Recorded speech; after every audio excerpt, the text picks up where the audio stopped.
está arriba, para la extremidad superior. Entonces, entre las infecciones, específicamente de las mujeres, vamos a tener vaginosis, vulvovaginitis, dependiendo de la etiología, y úlceras, ¿no? De manera general. Cuando hablamos de las infecciones, hablamos de una bacteria o de un parásito o un hongo que infecta esta área. Entonces, una de ellas es la vulvovaginitis por cándida. Por micología, ¿qué se acuerdan más o menos de características de esta infección? ¿Onda avanzado? ¿Secreción? Dolor abdominal. ¿Cómo se dice dolor abdominal? Disuria. ¿Qué más? Secreción amarilla. No, es grisácea. Espumosa. No, espumosa no es. No, esa es de balcón. Esa es la de tricomona. Lo van a asociar con reizoma, ¿ya? Es una reacción que parece queso. que sí, queso, ¿ya? Pero eso es algo típico de la vulvovaginitis por cándida. Ahora, ¿qué otras cosas es típico de esta vulvovaginitis? Que terminaron. En todas las infecciones que ustedes vean, van a ver que regularmente las que son por hongo se dan en inmunosuprimidos, ¿ya? O sea, claro que también se dan en personas que tienen un mal aseo y ya se multiplica el hongo, pero este es un hongo que está dentro de nosotros, o sea, es una flora endógena, ¿ya? Entonces, cuando hay un desequilibrio, es cuando hay una mayor multiplicación de este hongo y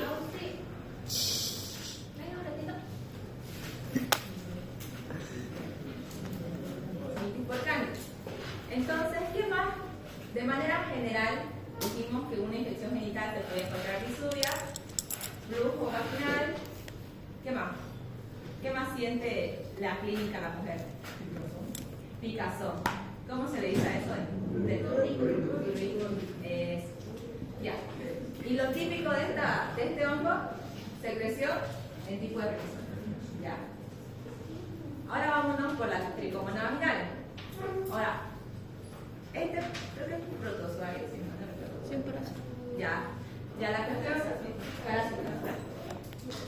ya, entonces, ¿qué clínica encontramos acá? Las mismas de prurito, secreción, pero ¿cómo va a ser la secreción? Espumosa y malolina. Y tiene una característica más, Malolina. olor a pescado. Uy. ¿Ya? Cuando se lo hace, creo que hacen un tipo de reacción con hidróxido de potasio, se manifiesta ese olor. Ahora, algo importante que ustedes van a aprender más adelante es que esta puede también ser asintomática en los varones. Entonces, ¿Sale una otra? sí. Chicos, recuerden bioseguridad. ¿Cómo tienen que venir?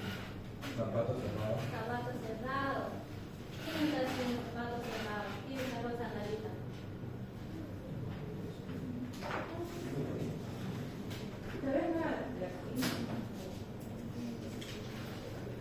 Igual el pantalón hasta abajo, la otra chica que va con el short y estamos a fin de año y nada, sí.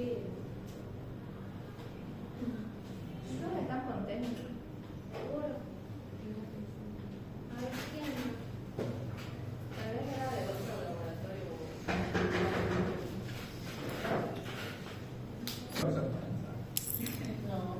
Sí, compro la bolsita. Pero al hospital Eso bien. Ya sigamos.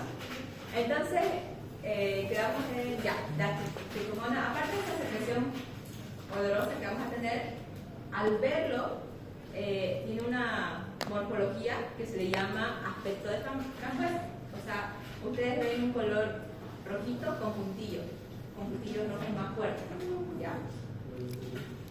Ahora, la vaginosis bacteriana, que es ocasionada por la Gardnerella vaginalis, y al igual que va a tener la clínica característica de una infección genital, pero una de sus características va a ser que va a tener una secreción fina y gris verdosa. ¿Ya? Igualmente va a tener ese olor a pescado. Ahora vamos a ir irnos a las úlceras genitales. Las úlceras, como tal, su definición es una falta de la continuidad de todo el espesor de la epidermis, ¿ya? En la patología lo vemos como una excavación. Entonces, esta igual puede ser dada por diferentes agentes etiológicos.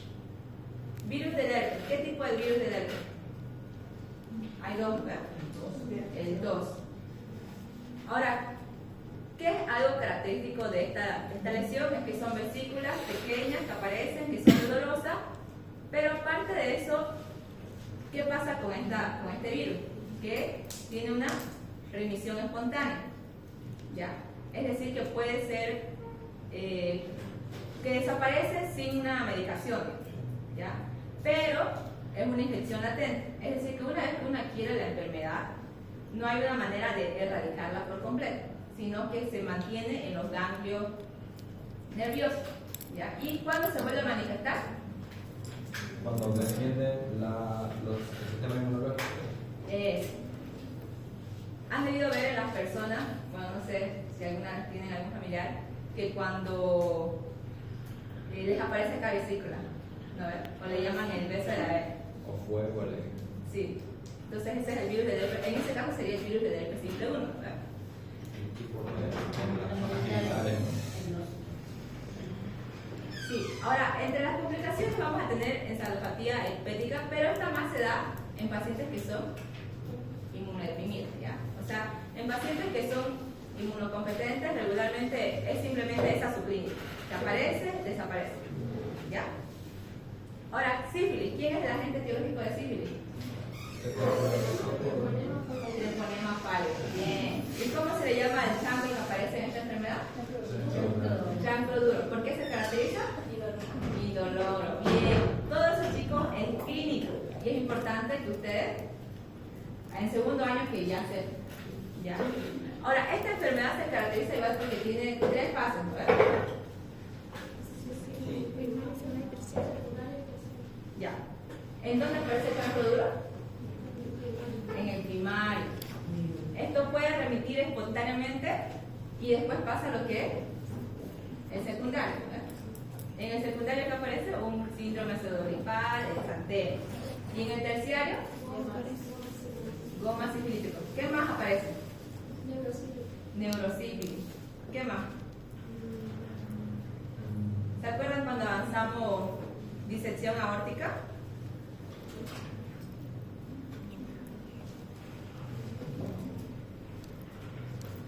Cuando hay un ensanchamiento a nivel de la aorta, dijimos que una de las causas puede ser la sífilis.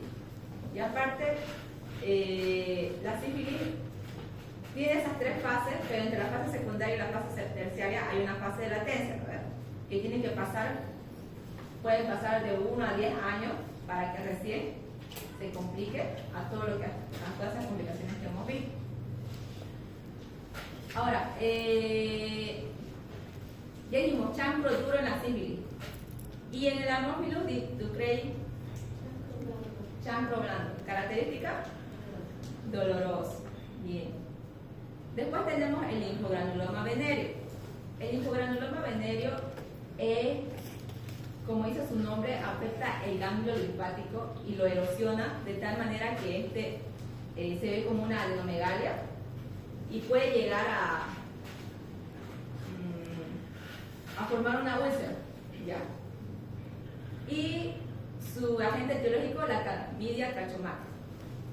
Ahora, pruebas de laboratorio. ¿Qué pruebas de laboratorio ustedes pedirían en sífilis? ¿Sí? ¿Qué más? Hay un anticuerpo, el BDL. Sí, hay otro. Sí, pero el que se pide regularmente es el BDL, ¿ya? Para poder confirmar la patología. Y a ver. Ya, más adelante vamos a estar viendo las complicaciones de esto, ¿ya? Ya. De manera patológica, lo que nos debería interesar ver, placa, acá nos muestra cómo se ve una célula que fue infectada por un virus del herpes simple. Es la célula que está en el medio, que se dice que tiene una morfología de multinuclear. o sea que tiene varios puntitos, aunque no se ve bien, pero esos puntitos más azules son sería el nudo, y se ven así como separados, ¿verdad? Y la imagen característica es de vidrio esmerilado. Ya, con eso, infección del aparato genital inferior. Ahora nos pasamos al aparato genital superior. Han debido escuchar sobre la enfermedad inflamatoria pélvica, ¿verdad? En bacterias, como una complicación. ¿No? Siempre aparece de complicación de las infecciones de transmisión sexual, porque regularmente esta infección se da, como dice ahí, se debe a infecciones originadas en el aparato genital inferior que ascienden hasta afectar a las demás estructuras. ¿Ya? Esa es su patogenia. Por eso es regularmente complicación de una infección genital inferior. Entonces, entre los síntomas vamos a tener dolor pélvico, hipersensibilidad axial, fiebre y secreción vaginal. Ahora, entre las causas más importantes de esta patología, vamos a tener el gonococo. ¿Quién es el gonococo? El gonococo. ¿Cómo se llama? La gonorrea. Neisseria. Neisseria gonorrheae. Eso, Neisseria gonorrheae. ¿Ya? Y la clamidia trachomatis. ¿Ya? Entre las complicaciones, ya una peritonitis. ¿Qué quiere decir peritonitis? Inflamación del peritoneo. Ustedes escuchan itis y ya dice inflamación de, y ya tienen su definición de la palabra. Bacteremia, presencia de,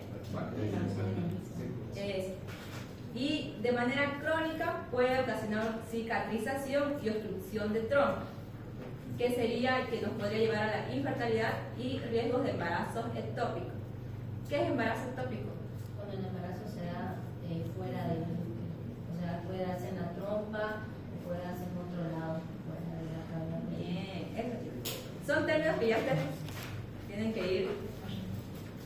Ya, infertilidad.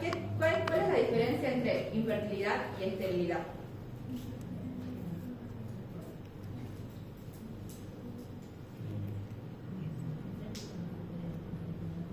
Esterilidad quiere decir, chicos, que la mujer no tiene, o sea, ¿No produce óvulos?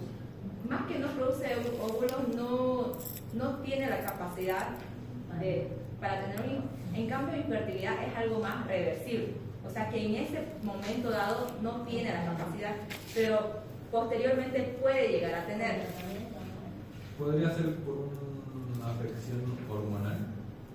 Podría ser. O también se podría decir, digamos, por ejemplo, cuando hacen, no sé si han llevado formas, métodos de anticoncepción, Sí. cuando hacen una ligadura de trompas, o sea, cuando las cortan, la vuelven a la mujer estéril, ¿verdad?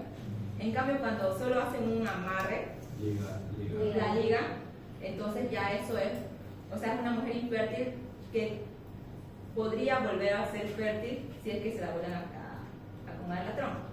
¿Se entendió? Ya. Y ahora, respecto a la infección gonocócica que dijimos que era por Neisseria gonorrheae, la evolución que sigue es primero una salpingitis aguda. ¿Qué es la salpingitis aguda? Inflamación de las trompas, de Eustaquio. No, de malo, pues. De Eustaquio, de Falopio. Ya, y después puede seguir a una ovariosalpingitis, que ya es cuando se inflama también el ovario. Y las complicaciones que puede llegar a tener abscesos tubováricos y piosales. ¿Ya? O también una salpingitis crónica. Ya eso es agudo y crónico dependiendo del tiempo. ¿Verdad? Ya, ¿hasta ahí están bien? Ya, aquí nos muestra la diferencia en corte histológico entre una salpingitis aguda y una crónica. ¿Ya?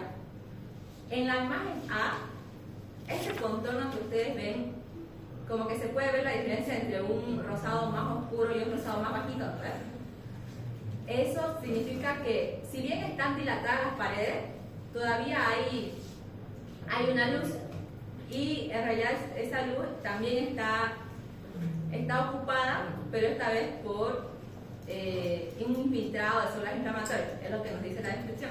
En cambio, en la salpingitis crónica ya hay una fusión de los pliegues de las trompas de falopio, y aparte con esta cicatrización que va a haber, se van a como que, no sé, como un enmarañado, ¿ya?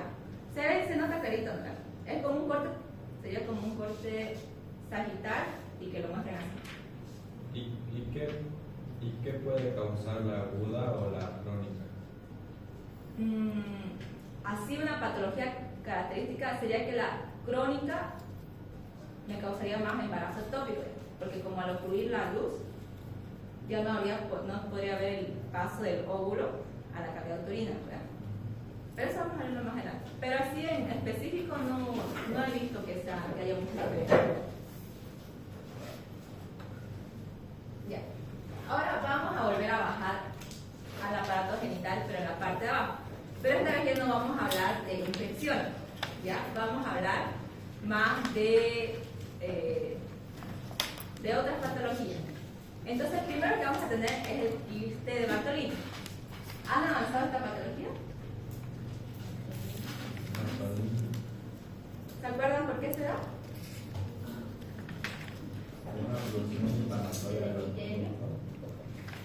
Una obstrucción inflamatoria de los conductos. Así como en toda la parte de la piel, ustedes saben que nosotros tenemos glándulas sebáceas, ¿verdad? Y estas se encargan de secretar el sebo, la grasita. Entonces, a este nivel de las vulvas también tenemos estas glándulas que tienen su conducto excretor, pero cuando esto se obstruye, se forma lo que es el quiste de Bartolini. Y este puede llegar a ser doloroso. Entonces, lo que se hace, se puede extirpar o también se puede hacer una apertura permanente, ¿ya? Ahí se ve clarito cómo se ve. Ahora, tenemos también trastornos epiteliales no neoplásicos a nivel de la piel de la vulva, ¿ya? Vamos a conocer como leucoplaquia a todo lo que nosotros veamos como un engrosamiento opaco, blanquecino, asociado a prurito y descamación. Ya, eso de manera general. Cuando yo puedo tener una leucoplaquia aquí en la mano, puedo tener a nivel, no sé, en cualquier lado que yo tenga piel, pero en esta ocasión estamos refiriéndonos a la zona vulvar. Ahora, en la zona vulvar se pueden diferenciar de dos maneras. Bueno, no de dos maneras, sino dentro de estos tumores epiteliales no neoplásicos tenemos el líquen escleroso y la hiperplasia de células escamosas, ¿ya? Y yo siento que esto más se diferencia de manera histológica, así que lo vamos a ver aquí. En la imagen A vamos a tener lo que es el líquen escleroso, y en la imagen B la hiperplasia de células escamosas. ¿Qué diferencia ven ustedes?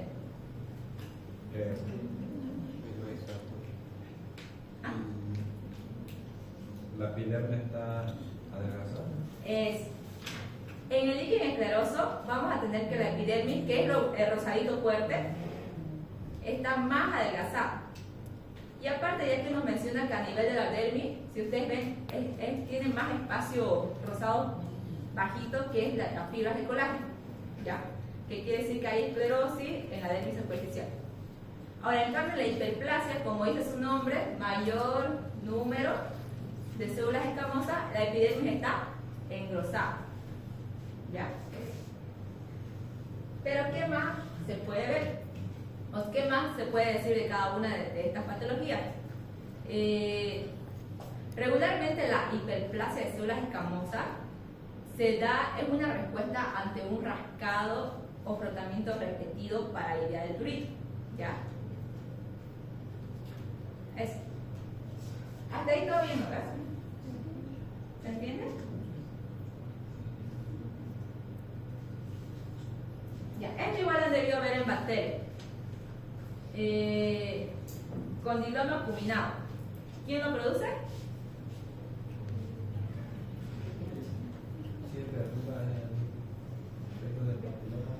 Eso, el virus del papiloma humano. ¿Y regularmente con qué tipos está relacionado? 6 y 11. 6 y 11. Pero díganme ustedes, se van a acordar. Bueno, 6 y 11. Ya. Entonces lo único que nosotros vemos son lesiones verrugosas y microscópicamente proliferaciones epiteliales ramificadas. ¿Cuál es la diferencia entre pólipo y sepsis? O sea, su morfología. Ahora en palabras. Uno tiene un tallo y una bola, ¿no? Y otra es como que... No, simplemente hay ¿cómo se dice? Un abultamiento. Ya. En cambio, los pólipos fibroepiteliales simplemente se refieren que no guardan ninguna relación con algún agente infeccioso, ¿ya? Esa es la única diferencia que se ve ahí. Después tenemos las lesiones neoplásicas escamosas. Estas lesiones neoplásicas son las que nosotros conocemos como lesiones precancerosas. Y de acuerdo a su origen, ustedes se acuerdan cuando no llevamos neoplasia, pero cuando como el doctor lleva neoplasia, que se las denomina según su origen celular, ¿no ves? Entonces, cuando hablamos de un carcinoma basaloide, estamos hablando que van a derivar de la epidermis, pero de la capa de la célula basal, que están al lado de la membrana basal. Y regularmente esta se conoce como la enfermedad de Bowen, ¿ya? Pero también tenemos lo que es el carcinoma epidermoide queratinizante, que ya se va a producir de la parte más superficial, ¿ya? Y su origen va a ser sobre un líquen escleroso o sobre la zona de hiperplasia de células escamosas. ¿Se entendió, verdad? Ya, esto es un poquito más pesado, ¿sí? Porque ya vemos algunas por acá. Esto sí no les podría explicar, pero son lesiones. Las puse. Como si alguien sabía. Ya, ahora esta imagen les puse para que entendamos las anomalías del desarrollo del útero. Lo que pasa en biología, esto no lo han debido llevar, porque yo tampoco lo llevé. Así que el conducto de Müller, que es el conducto que se va a encargar del desarrollo del útero, ¿ya? Este se tiene que fusionar con el que está al lado, que es el otro rosadito, ¿verdad? Entonces, cuando se fusionan, llegan a formar todo lo que es el útero. ¿Se entiende, verdad? Con los dibujitos de rosadito. Ahora, ¿qué pasa en unas anomalías de desarrollo? Tenemos lo que es la vagina tabicada. Y en la vagina tabicada, como dice su nombre, ustedes saben que la vagina viene así, ¿no? Es como un conito. Entonces va a haber como un tabique que la va a separar. Es por la falta de fusión completa de los conductos de Müller. Y esta se va a deber a la exposición de dietilvestrol, que es un fármaco, y síndrome genético. ¿Ya? ¿Qué otras anomalías de desarrollo podemos tener? Lo que es la adenosis vaginal, y en realidad todo lo que dice adenosis, también cuando lleven, no me acuerdo si llevan el material, no creo, pero hay una enfermedad conocida como adenomiosis. No sé si han escuchado. Es cuando hay tejido endometrial en tejido donde no debería estar. Ustedes saben que la cavidad del útero tiene 3 capas, ¿verdad? El endometrio, miometrio, no sé si es perimetrio, ya, pero son 3 perimetrio. Ya, son 3 capas. Entonces, el endometrio, ustedes saben que cumple la función de hacer el ciclo menstrual, ¿verdad? Es el que se encarga de crecer y después se elimina a través de la menstruación. Cuando hay tejido endometrial dentro del miometrio, a eso se le llama adenomiosis, ¿ya? O sea que está en un lugar, si bien está dentro del útero, pero está en una capa donde no debería estar. Ya, ahora, aplicándolo a esto, adenosis vaginal, quiere decir que en vez que la vagina tenga el epitelio que debe tener, que es un epitelio cilíndrico de tipo endocervical, no de la vagina, no, a nivel del...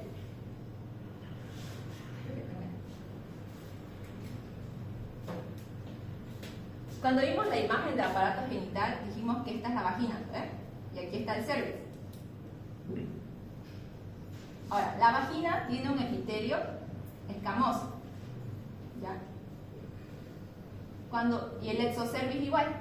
Cuando va llegando aquí, el cuello uterino tiene un epitelio cilíndrico. Es igual que la unión gastroesofágica, ¿se acuerdan? Que había una enfermedad en la que había un cambio en la morfología celular. ¿Cómo se llamaba eso? Esófago de Barrera. Pero, ¿y cómo se llamaba ese cambio? Cuando una célula cambia, o sea, está en este lugar y cambia de escamoso a cilíndrico. Es metaplasia. ¿Ya? A eso me refiero. Ahora, lo que quiere decir una adenosis vaginal es que en la vagina este es el tipo normal, ¿ves? Pero en vez de tener ese epitelio escamoso, tiene un epitelio cilíndrico. O sea, esto no debería estar. Entonces, la presencia de este epitelio hace que se vean como placas granulares rojizas. ¿Se entendió, no? A eso se llama como adenosis vaginal. Y aparte que puede ser un factor de riesgo para desarrollar cáncer, al igual que el esófago de Barrett. ¿Se acuerdan que el esófago de Barrett podía evolucionar a cáncer de esófago? ¿Verdad? ¿Se acuerdan? No. Ya. Y por último tenemos los quistes del conducto de Gardner, que simplemente van a ser quistes submucosos en la pared de la vagina que se van a originar de los restos del conducto de Golgi. Esto es lo que se ve en adenosis vaginal. Esas placas granulares rojizas que dice son lo que se ve más rojito, ¿verdad?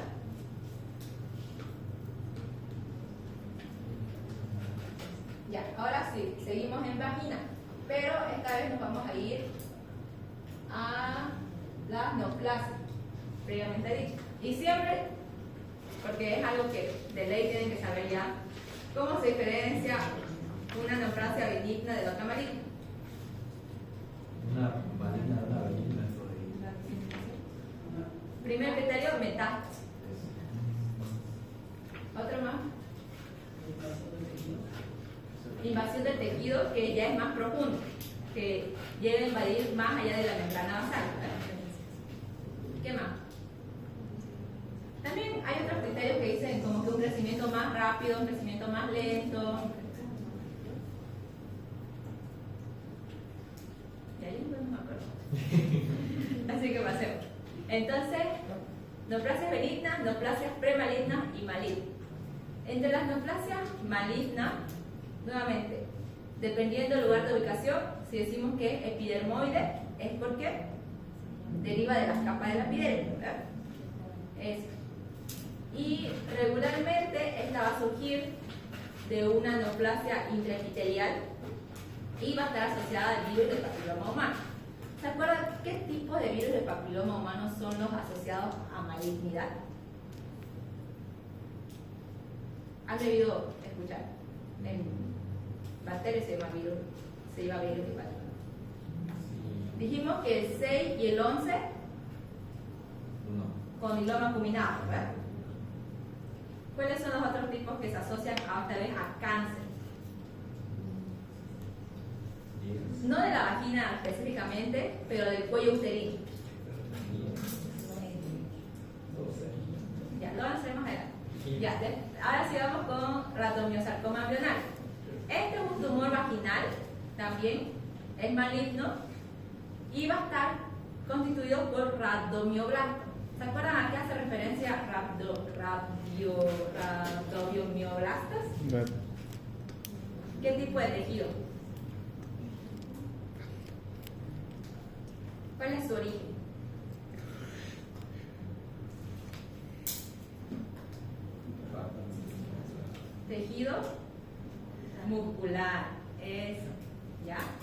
Y la imagen que están ahí a la derecha es la imagen de un rhabdomyosarcoma, ¿ya?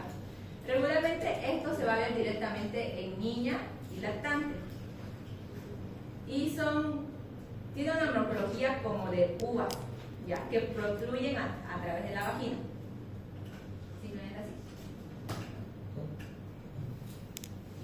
Ahora vayámonos a lo que ya se descansado. Voy a tomar lista ya, mientras descansan. ¿Han entendido todo hasta ahí? Sí. ¿Sí? Lo de los cánceres no mucho. Como una descripción de las biopsias, digamos, que hacen.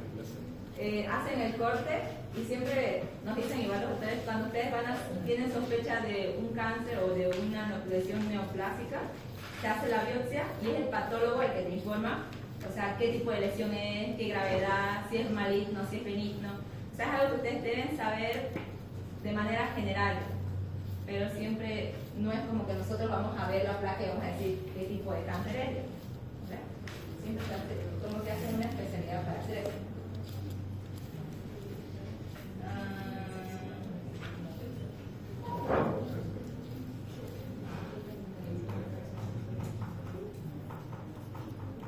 ¿Qué otras materias están por terminar?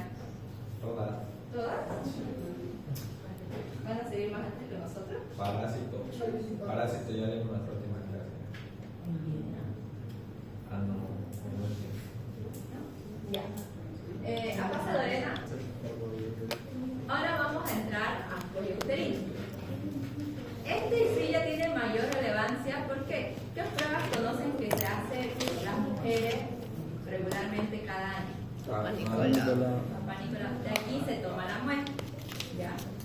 Por histología deben saber que el canal endocervical, bueno, el cervix tiene dos tipos de tejidos,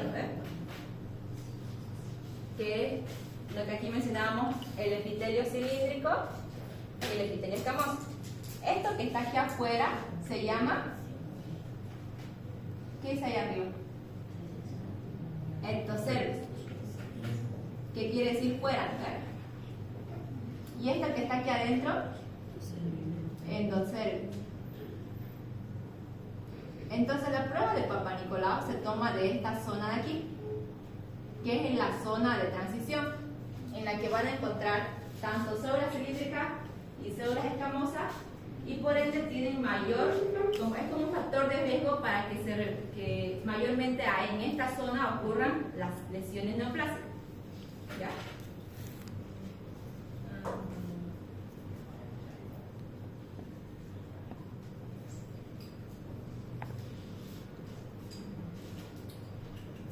Ahí en la placa se ve, ¿no?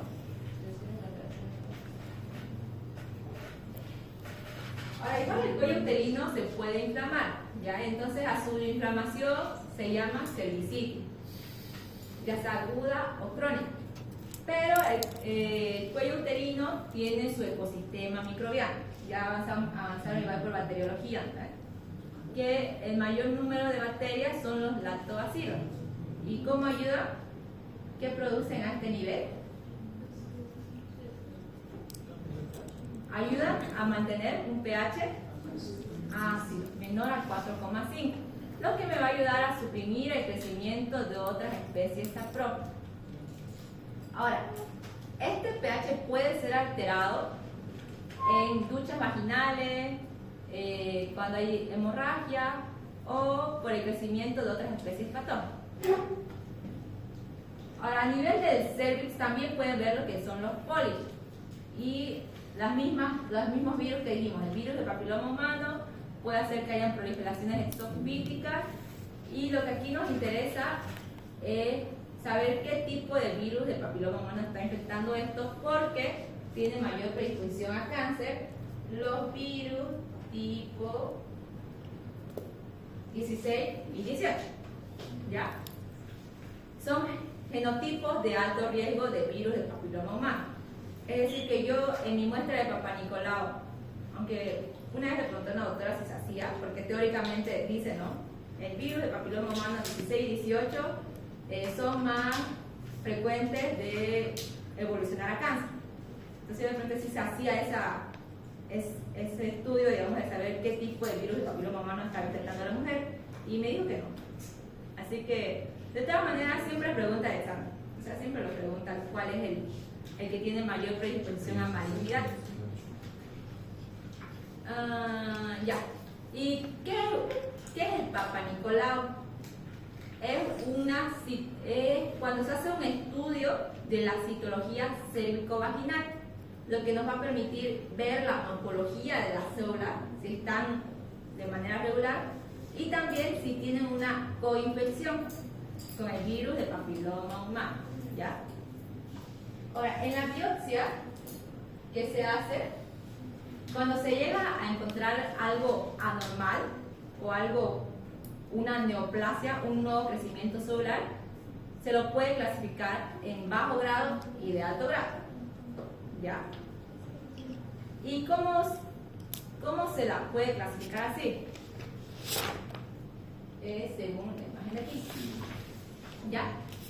Para decir si es NIC 1, NIC 2 o NIC 3, simplemente nos vamos a basar en de la epidermis, que es lo que está arriba de la membrana de capa basal. O sea, el grosor de las células que están siendo afectadas. Cuando solo son las capas más basales, es un NIC 1. Y conforme vaya creciendo, se va diciendo si es NIC 2. Y ya llega a ser un NIC 3 cuando hay una afectación del espesor total. ¿Ya? ¿Se entendió? Y ahora, clínicamente, ¿a qué nos va a ayudar esto? O sea, ¿qué me va a ayudar a decir, bueno, esta mujer tiene una lesión precancerosa NIC 2 o NIC 1 o NIC 3? Nos va a ayudar a saber cómo tenemos que tratar a esa mujer. ¿Ya? Si es una mujer añosa, tiene un NIC 3 y tiene otros factores de riesgo que pueden llegar a producir cáncer, lo que se hace puede ser una conoscopía, que van a llevar en ginecología, que es cuando el cuello uterino, como dice su nombre, conoscopía, se le hace una resección en forma de cono, ya, eliminando toda la zona de riesgo. ¿Ya? Ahora, ¿qué otras maneras tenemos de tratar estas lesiones? Si llega a ser un NIC 1, regularmente lo que se hace es una cauterización, que es simplemente con el bisturí eléctrico, ya cuando lleguen en cirugía van a aprender a usarlo, simplemente se lo cauteriza. Es como que si se lo estuviera quemando. ¿Ya? Y solamente esta lesión donde estaba la zona se la elimina. Entonces lo que nos va a ayudar es como que saber la gravedad o el pronóstico de que se va a hacer más malo o se va a hacer más, o no es tan malo y podemos hacer una resección más chiquita. ¿No ves?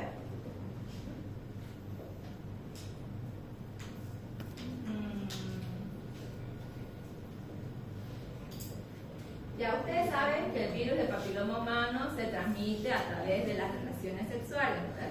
Entonces un factor de riesgo es la promiscuidad, o sea, tener relaciones sexuales con diferentes personas. ¿Y qué es la histerectomía?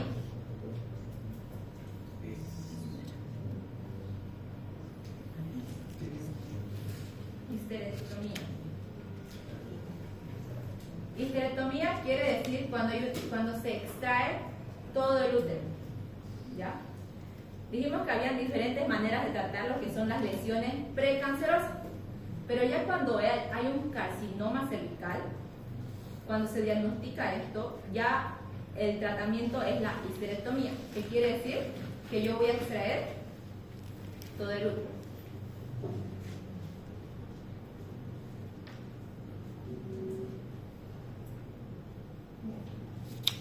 Ya vamos a terminar, así que anímense.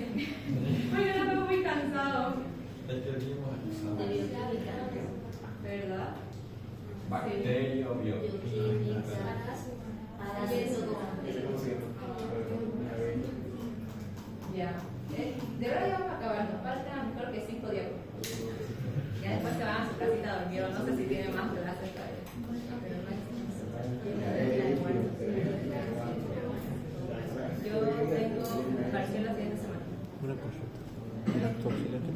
Ya.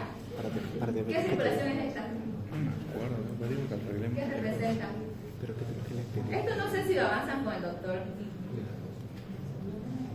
No, Pero igual le va a servir para eso. Sé que no lo avanzaron.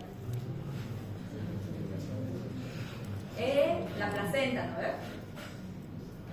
La placenta tiene doble circulación. Si se dan cuenta, ahí arriba dice circulación fetal y abajo circulación materna.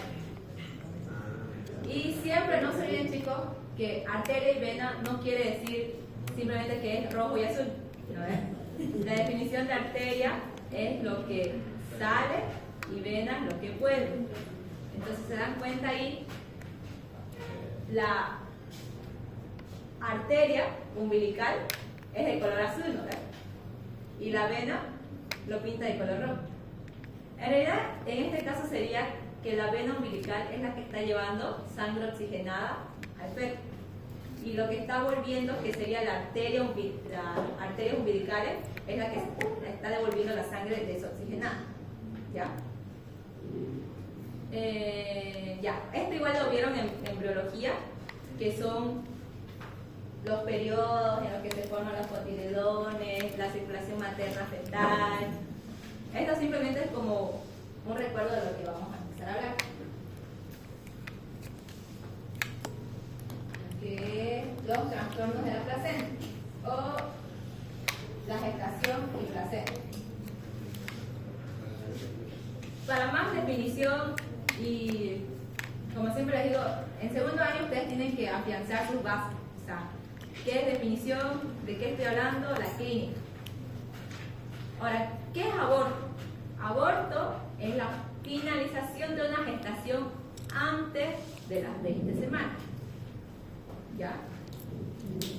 Ahora, ¿por qué no se dice después? Porque ya después llegaría a ser un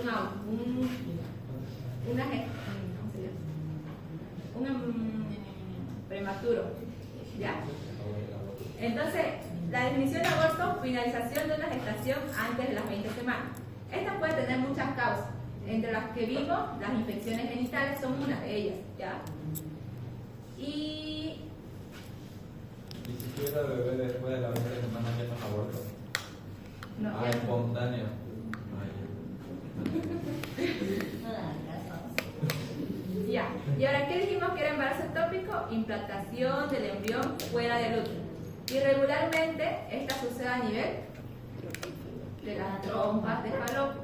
No creo que estas preguntas de examen. ¿En qué lugar de las trompas de falopio es? En el ampollo. En ampollo. Exacto. ¿Se acuerdan en embriología, no ves que el óvulo venía, el espermatozoide, igual en la zona ampollar era donde se daba la fecundación, ¿no ves? Y de ahí el cigoto tenía que ir viajando por las trompas de falopio hasta llegar a la cavidad uterina. ¿Ya? Entonces, en este caso, en el embarazo ectópico, este cigoto no llega a la cavidad uterina y se queda en la trompa del falopio y mayormente, por estadística, se da en la zona ampollar. ¿Ya? ¿Y cómo puede evolucionar esto? Esta es una causa, esta igual es pregunta de examen, pero está con amarillito. La rotura tubárica es una de las causas de hemorragia intraperitoneal en la mujer. Si mal no recuerdo, es la primera causa y se asocia con shock hipovolémico. ¿Ya? Lo que pasa, como es una patología que es dentro del abdomen, o sea, nosotros no podemos ver esta hemorragia, ¿no? Es una hemorragia interna. Entonces, este embarazo ectópico empieza a crecer, ponle eso, y ¡tic!, se rompe el tubo, porque no está diseñado para esto. Y eso ocasiona hemorragia. ¿Se entendió, no? Entonces, creo que es como la primera causa de hemorragia intraperitoneal en la mujer es embarazo ectópico. ¿Ya? Rotura túrica por embarazo ectópico. Y esto igual lo llevaron en biología. ¿Saben ustedes que cuando hay una placenta gemelar puede ser disigótica, que quiere decir que dos óvulos se han fecundado y los dos han llegado a la placenta? O puede ser monocigótica, que quiere decir que un cigoto, solamente uno, llegó a la placenta y se dividió. ¿Ya? Entonces, y también puede ser diamniótica o monoamniótica. Esas son solo las monocigóticas. ¿Qué quiere decir? Que tienen una cavidad amniótica para cada bebé o comparten los dos la cavidad amniótica. Algo interesante, diría yo, no sé si está en el libro igual, cuando se habla de los gemelos, hay un síndrome, ahí lo tiene como síndrome de transfusión gemelo-gemelar, pero en pediatría el doctor nos decía que se llama un feto donante y el otro feto receptor, que es cuando uno de los gemelos nace bien, digamos, nace con un peso ideal, bueno, no un peso ideal porque ya nace pero es más grande que el otro gemelito. Entonces, el gemelo que es más grande es el gemelo receptor, porque está recibiendo la sangre. En cambio, el otro gemelito dona su sangre. Entonces, por ende, nace más chiquitito. ¿Ya? Eso es interesante. Y después tenemos las anomalías de implantación placentaria. Esto simplemente quiere decir que la placenta, en vez de insertarse en el fondo uterino, se insertó demasiado abajo, segmento uterino inferior. Y a esto se le llama placenta previa. Para que me entiendan, esta es la cavidad uterina, ¿ves? Entonces la placenta, lo ideal es que se adhiera aquí. O también se puede adherir aquí, aquí, ya, en varias zonas. Pero cuando se adhiere cerca del cuello uterino, o sea, pónganle aquí, y ya dependiendo en qué zona en específico, igual esto tiene su clasificación, se llama placenta previa. ¿Ya? Y esta placenta previa es una de las causas de hemorragia, no me acuerdo si es del segundo trimestre o del primer trimestre, pero durante el embarazo. Es un sangrado anormal. ¿Ya? ¿Se entiende la placenta previa, verdad? Definición. Implantación en el segmento uterino inferior. Placenta previa. Que no es lo mismo que placenta acreta. ¿Ya? Vimos placenta previa, que es una anomalía en su localización. En cambio, la placenta acreta es cuando la placenta se adhiere directamente al miometrio. Dijimos que el útero tiene 3 capas, ¿verdad? Endometrio, miometrio y serosis. Cuando la placenta se adhiere directamente al miometrio, esto es algo patológico y lo conocemos como placenta acreta. ¿Ya? Que hay ausencia de adhesiva y placenta adherida de forma directa al miometrio. Esto igual cuando ya lleven en ginecología, dependiendo su profundidad, se la clasifica. O sea, puede ser superficial, profunda o si llega a traspasar hasta la serosis. Pero por el momento lo que ustedes tienen que saber es la definición y saber qué es placenta previa y qué es placenta acreta. ¿Ya?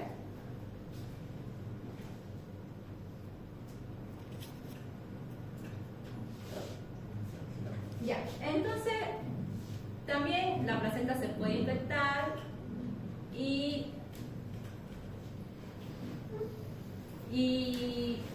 las vías en las que puede llegar una bacteria hasta la placenta regularmente son las ascendentes.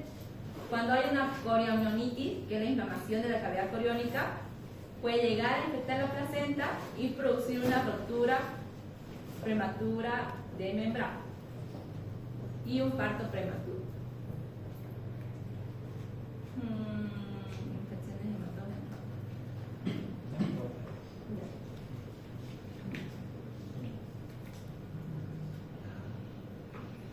Ya esto es lo último.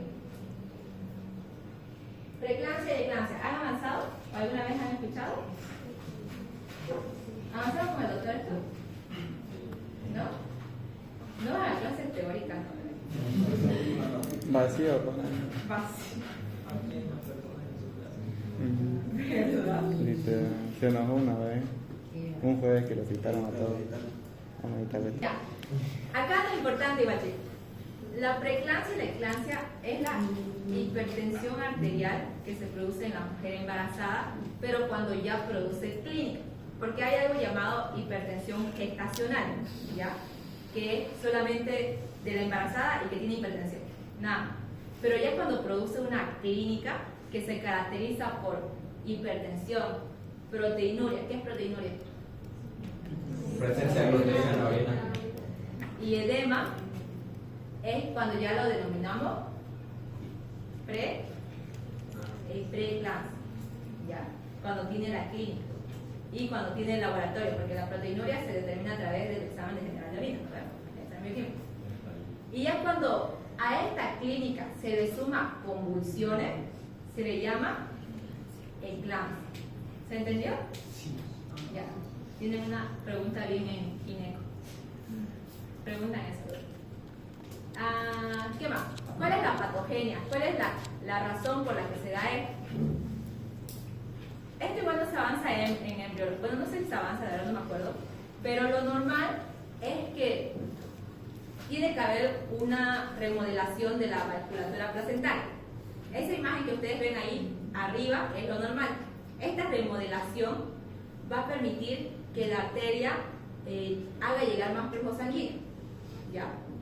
Pero en la preeclampsia no se va a dar, y aparte de eso, la túnica media va a sufrir una hiperplasia, haciendo que haya una vasoconstricción del epitelio uterino, ¿ya?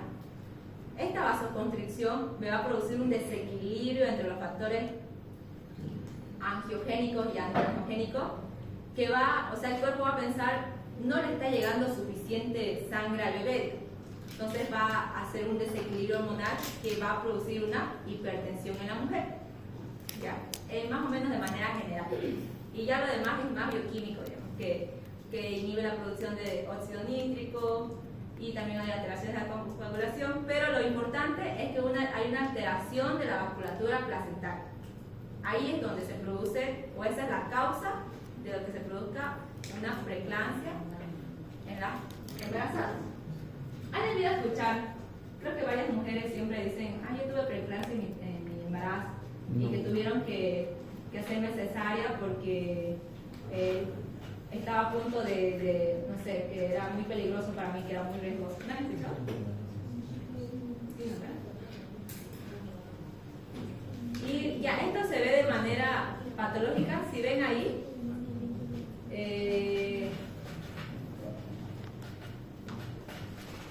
cuando hay inflamación de los vasos sanguíneos, ¿se acuerdan cómo se llama la necrosis?